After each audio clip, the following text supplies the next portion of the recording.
Hi, I'm Luke with Survival U, and one of the most important things you can do for a fire is carry with you a dependable tinder source.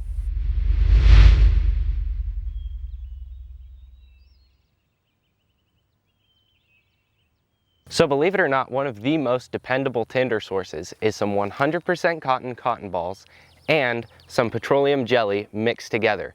Now what makes these two things really awesome is you can usually find them in a grocery store just about anywhere, even a drugstore, and they're oftentimes right next to each other in the aisle. Now they're also super easy to bring with you, super easy to pack, and super easy to use, and we'll show you how to do all of those things right now. So of course, to make our cotton balls with petroleum jelly, you're going to need a 100% cotton ball.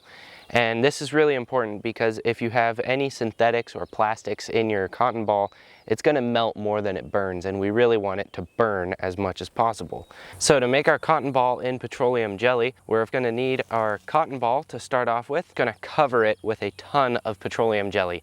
Now the worst thing you can do is not put enough. So we're just going to be super generous. And you really want to get a lot of this stuff. The most common mistake students make is not putting enough petroleum jelly on there. And really, you just want to saturate it as much as possible. And you just kind of want to rub it in there. And it's going to feel really gross, kind of like a giant snot ball, but that's exactly what you want. So this is what it should look like when you're done, and this thing will burn from about 6 to 8 minutes. So it gives you a lot of opportunity to really get your fire going. So how do we use our cotton ball soaked in petroleum jelly? The first step is to just pull it apart. And what you want to do is expose all these nice wispy fibers, kind of like troll hair.